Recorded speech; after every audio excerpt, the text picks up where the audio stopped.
is actually in reference to Erika then having sent this 15-year-old to have photos taken. Insane. She sent this 15-year-old to have photos taken. She's helping her because she's just so beautiful. Sometimes someone with no political angle steps back, looks at the evidence, and reacts with nothing but genuine human instinct. No agenda, no side to defend, no image to protect, just a person looking at documented information and responding to what stands out. Screenshots are all over the internet right now of her exchanging gifts and inappropriate text messages with a 15-year-old. Candace Owens is losing her shit, and her own employees are getting fired for asking questions. Reports claim Joe Rogan was that kind of person during this part of the story. According to those reports, after seeing what Candace Owens presented throughout her Bride of Charlie investigative series, including the timelines, the reported organizational silence, the financial questions, and the documented file connections, his reaction reportedly wasn't driven by politics. It was described as a straightforward response to what he had seen. Reports describe his reaction as immediate and emotional. He allegedly said, "This woman is connected to every demon in the industry. She's crazy. Good job, Candace." That quote has drawn attention, not because Joe Rogan has the final say on every issue, but because he is widely known for thinking independently and questioning stories he believes don't add up. According to those reports, after reviewing what Owens had put together, he reportedly responded with concern instead of brushing it aside. The American people deserve to have every file released with no redactions whatsoever. That reported response has continued to circulate alongside the Bride of Charlie investigative series for months. And supporters of the investigation often point to it as one reason interest has remained high. Now let's look at what Candace Owens has publicly documented, what the verified public record actually shows, and why this investigation continues reaching new audiences despite significant public criticism and competing narratives across multiple platforms. Start with the files, because this is the key thread connecting to Erika Kirk's documented professional history in a way that is specific, verifiable, and supported by multiple major news outlets.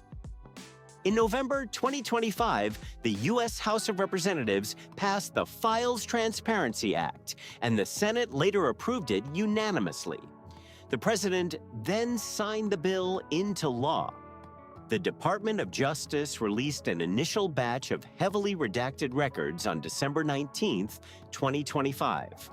But that release faced bipartisan criticism from people who argued it did not fully meet the law's transparency requirements. Then, on January 30th, 2026, the DOJ released more than 3 million pages of documents, along with roughly 180,000 images and 2,000 videos connected to the case. Deputy Attorney General Todd Blanche said this would be the final major release. After that, bipartisan lawmakers, including Thomas Massie and Ro Khanna, who authored the Transparency Act, formally requested access to the unredacted records so they could independently verify compliance. The Corcoran Group, a New York City luxury real estate firm where Erika Kirk worked as a real estate agent at the time of Charlie's death, according to a September 2025 USA Today article, is also reported to appear within those released files. The Corcoran Group was involved in selling several of Jeffrey Epstein's well-known properties, including his Palm Beach mansion and his New York City townhouse. Public reporting identified Corcoran agent Carrie Warwick as handling those listings, and multiple news outlets reported that the sales were part of efforts connected to resolving claims against Epstein's estate and compensating victims. There is an important detail that should not be overlooked. It remains unclear whether Erika Kirk was employed by the Corcoran Group during the period when those specific property sales took place. Those transactions began in 2019 and continued afterward, and the publicly documented timeline of Kirk's employment may or may not overlap with them. Just as importantly, no verified public source has shown that Erika Kirk had direct contact with Jeffrey Epstein, his associates, or those particular real estate transactions.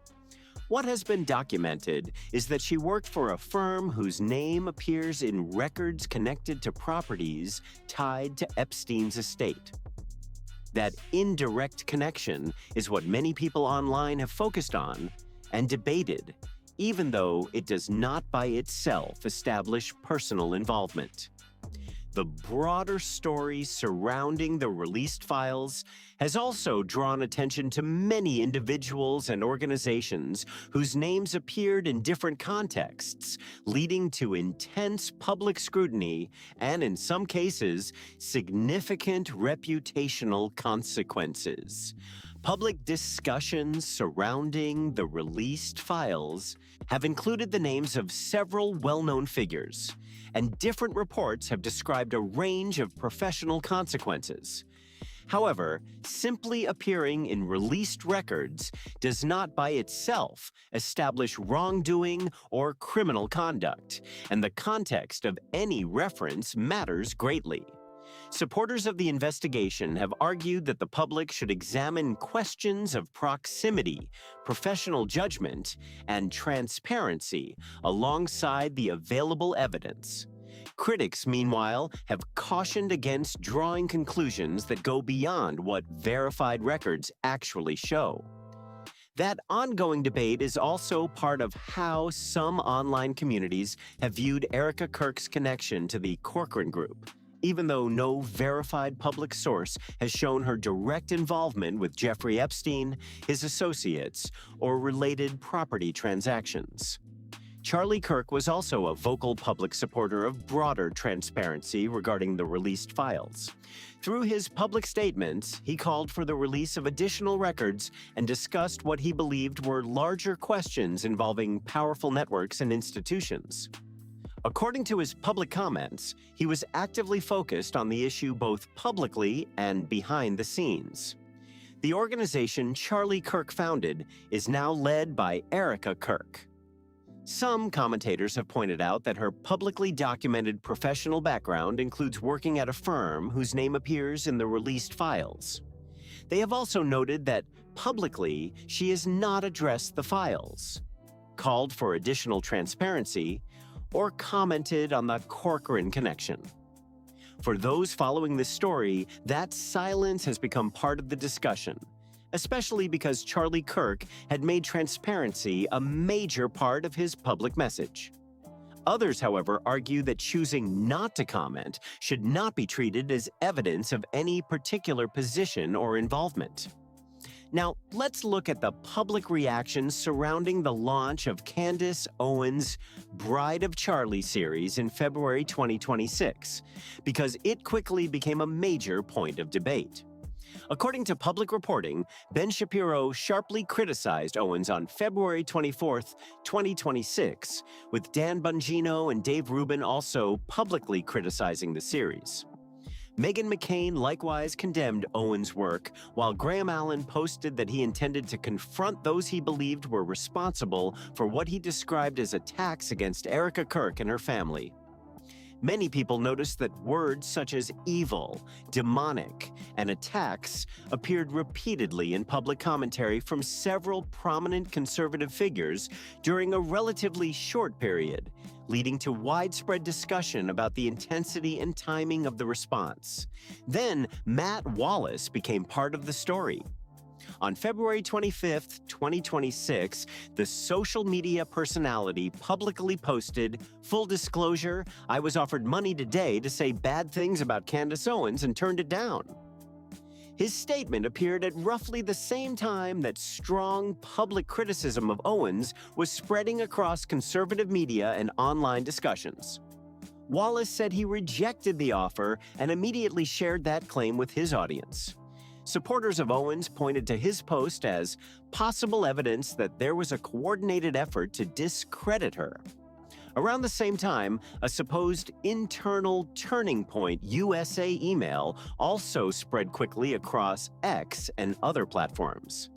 The document claimed to outline talking points encouraging influencers to describe Owens with terms such as evil and demonic. However, multiple fact-checking organizations later reported that they found no evidence supporting claims of a paid influencer campaign. And the widely shared TPUSA email was determined to be fabricated. That specific memo was not authentic. Even so, the public disagreement and sharp divisions among conservative commentators over Owens' series were real, highly visible, and widely documented across multiple platforms. The alleged leaked memo and the broader public reaction should be treated as two separate issues. Multiple fact checks concluded that the supposed internal TPUSA document was fabricated. At the same time, it is a matter of public record that several prominent conservative commentators strongly criticized Candace Owens during the period surrounding the launch of her series, with some using similar words such as evil and demonic. Matt Wallace's public statement is also a separate matter. He posted that, "Full disclosure, I was offered money today to say bad things about Candace Owens and turned it down." That was his public claim, shared directly with his audience. The fact checks addressing the fabricated memo did not independently verify who, if anyone, made such an offer to Wallace or what it may have involved. Likewise, similarities in public messaging do not, by themselves, establish coordination. Another public claim that drew attention came from former Turning Point USA communication staffer Aubrey Leach. In February 2026, she said she believed she had been terminated after questioning the official account surrounding Charlie Kirk's death, stating, "I just have a gut feeling that I was terminated from Turning Point because I am questioning the narrative of what happened to my role model and CEO, Charlie Kirk, on the day of his assassination." That statement reflects her personal allegation and has not been independently verified. Aubrey Leach was a publicly identified former Turning Point USA employee who made her claims openly under her own name rather than anonymously. After her employment ended, she publicly stated that she believed her termination was connected to her questioning the official account surrounding Charlie Kirk's death. That reflects her personal view and has not been independently verified. Her departure has also been discussed alongside reports of broader staffing changes that followed Erika Kirk's appointment as CEO. According to an April 2026 report by the Global Project Against Hate and Extremism, dozens of employees were dismissed, with the report stating that many did not receive severance or payment for accrued paid time off. The report also noted that more than 1,600 donors contributed over $75,000 to a GoFundMe campaign created to support affected employees. Aubrey Leach is one of the publicly named former employees connected to that reported wave of departures. Many of the other former staff members have not spoken publicly about the reasons for their departures or their individual experiences.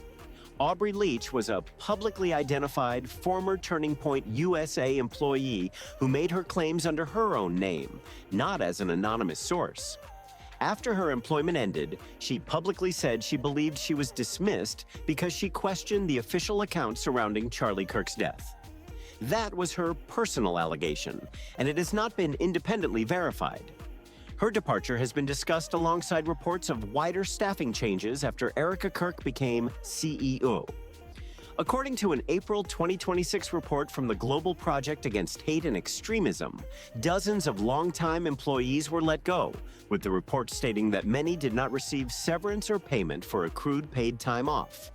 The same report said more than 1,600 donors contributed over $75,000 to a GoFundMe campaign created to help former employees. Aubrey Leach is one of the publicly named individuals connected to that reported pattern, while many others have not spoken publicly about their own situations.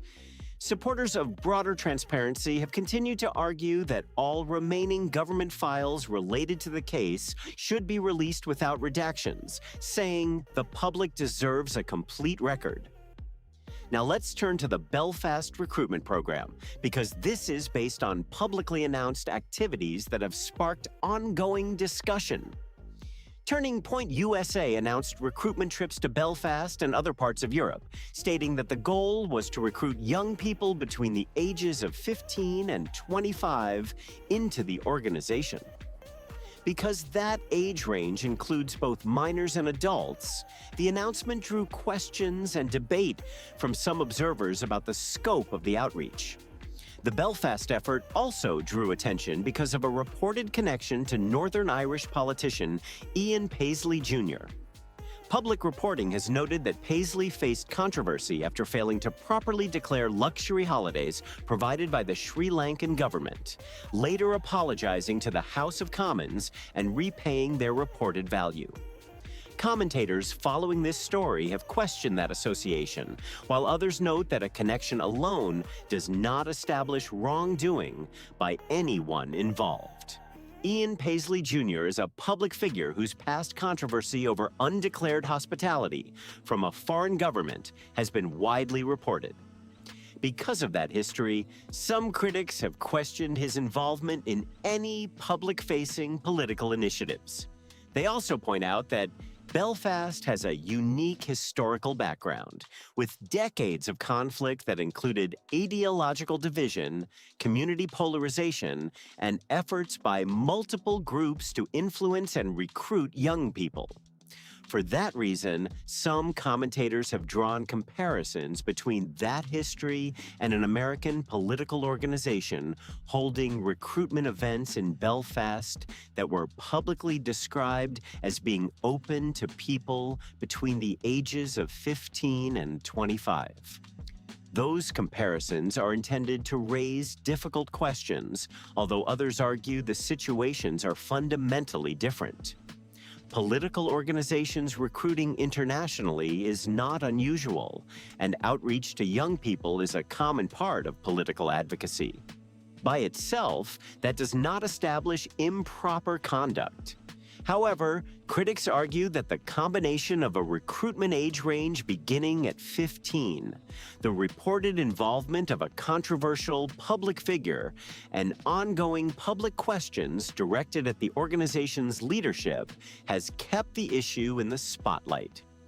Charlie Kirk, meanwhile, had publicly and repeatedly called for full transparency regarding the government files, and supporters continue to reference those statements as part of the broader discussion surrounding these events. Charlie Kirk publicly called for the complete release of the government files without redactions. In his public comments, he also discussed what he believed were connections involving Jeffrey Epstein's network, intelligence activity, blackmail, and political influence. He additionally spoke about ordering a financial audit of his organization because, according to his own statements, he believed internal issues needed to be examined.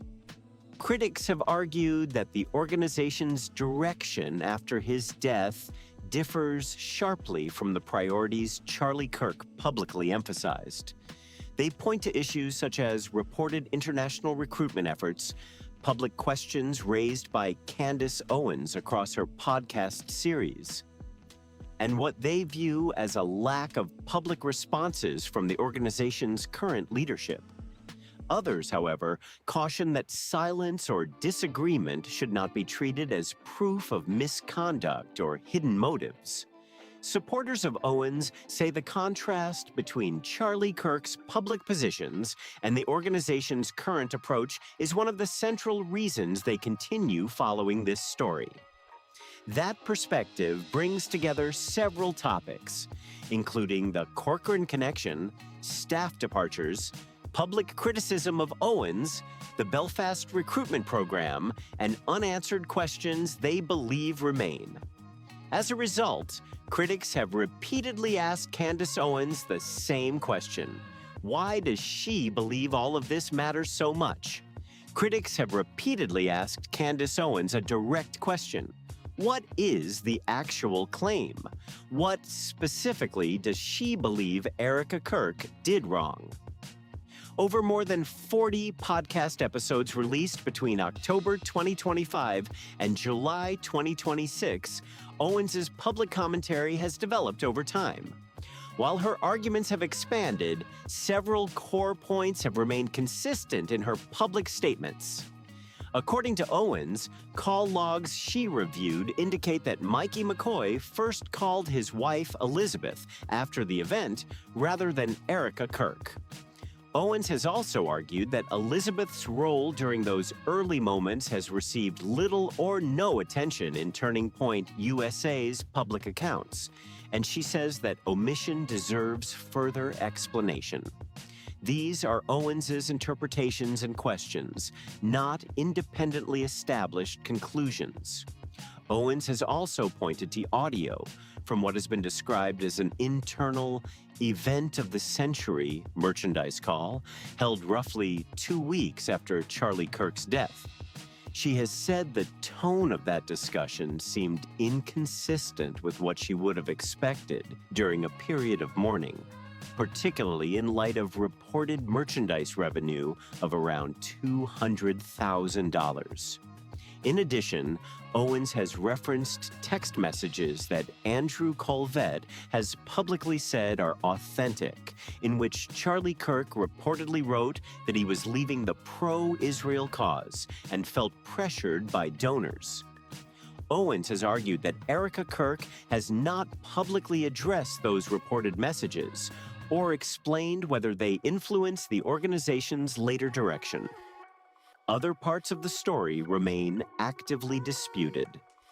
Owens has discussed audio related to succession plans and video from an Aspen gathering, but people who attended the retreat have publicly challenged the claim that Charlie Kirk named Erika Kirk as his successor in the way those materials have been interpreted.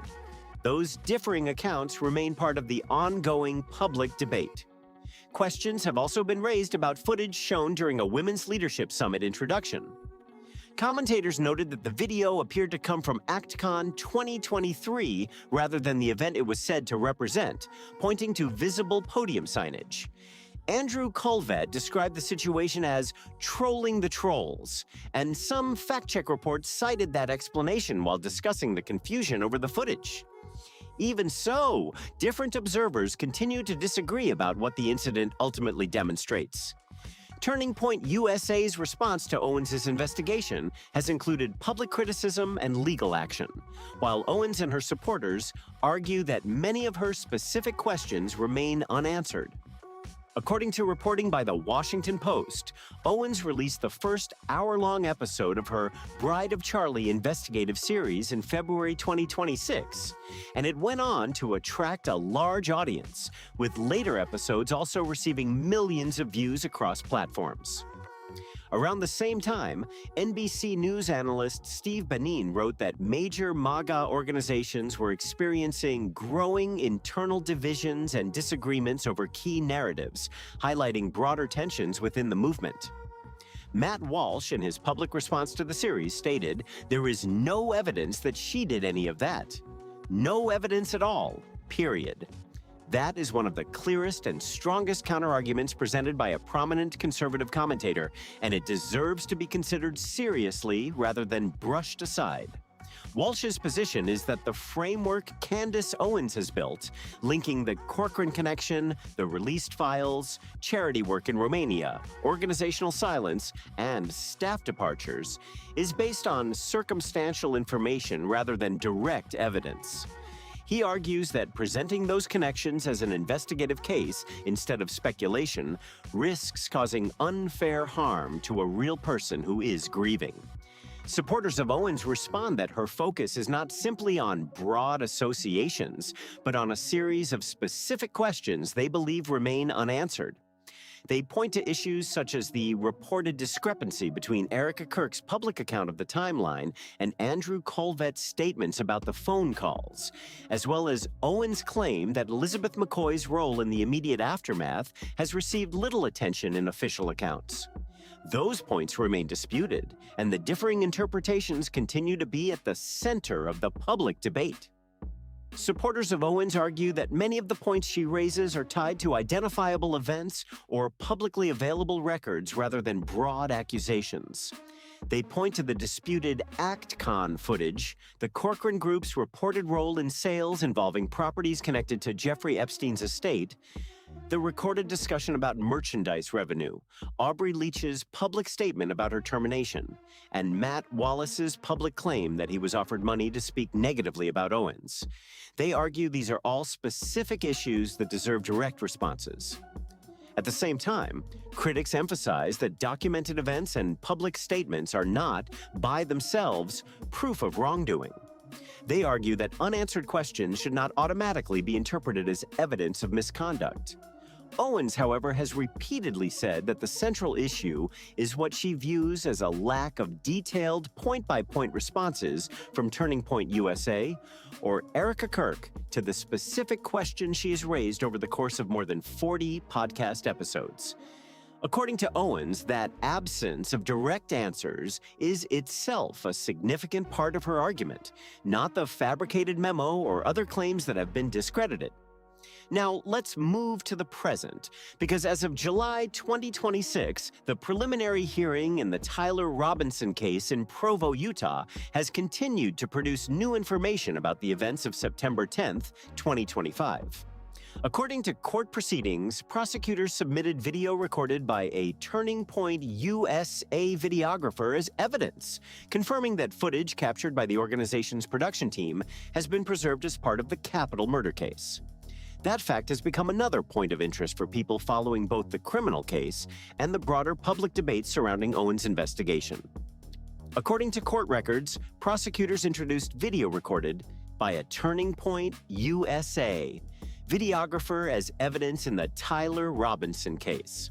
Supporters of Candace Owens have contrasted that fact with her allegation that Tyler Bowyer's public account about cameras being shut down immediately at police direction does not match the available evidence.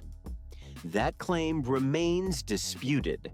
Court filings have also stated that DNA consistent with Robinson's was found on the rifle's trigger, a fired cartridge casing, 2 unfired cartridges, and a towel used to wrap the firearm. According to prosecutors, Robinson also sent a text message to his roommate, Lance Twiggs, saying he had had enough of Charlie Kirk's hatred, and investigators say they recovered a note stating, "I had the opportunity to take out Charlie Kirk, and I'm going to take it." The criminal case against Robinson is continuing based on that evidence. Supporters of Owens argue that, regardless of the outcome of the criminal prosecution, it does not resolve the separate organizational questions she has continued to raise.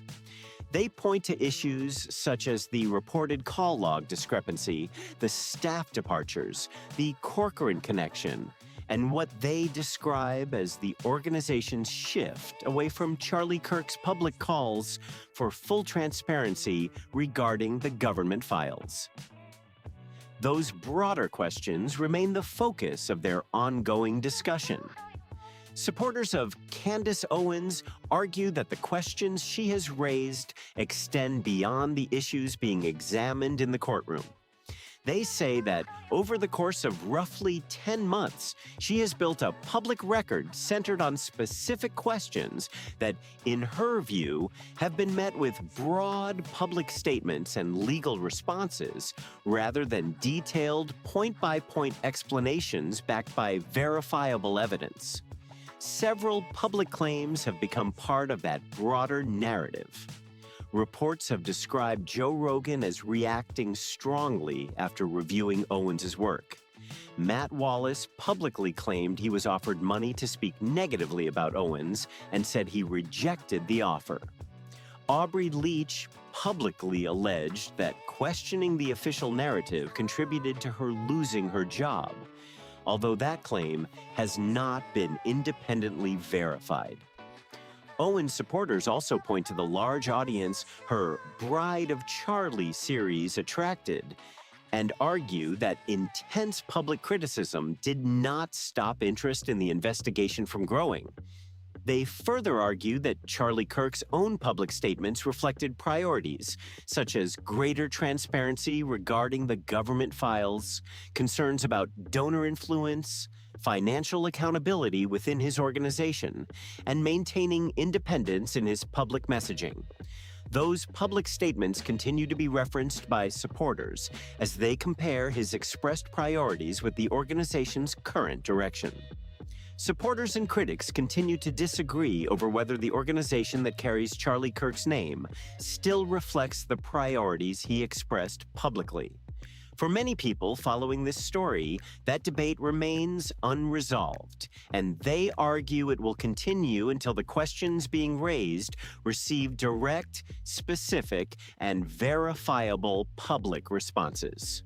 What do you think? Should Erika Kirk publicly clarify whether her time at the Corcoran Group overlapped with the reported property transactions connected to Jeffrey Epstein's estate? And do you think the organization's current public approach to the Epstein files reflects a shift from the transparency Charlie Kirk publicly advocated for? Share your thoughts in the comments.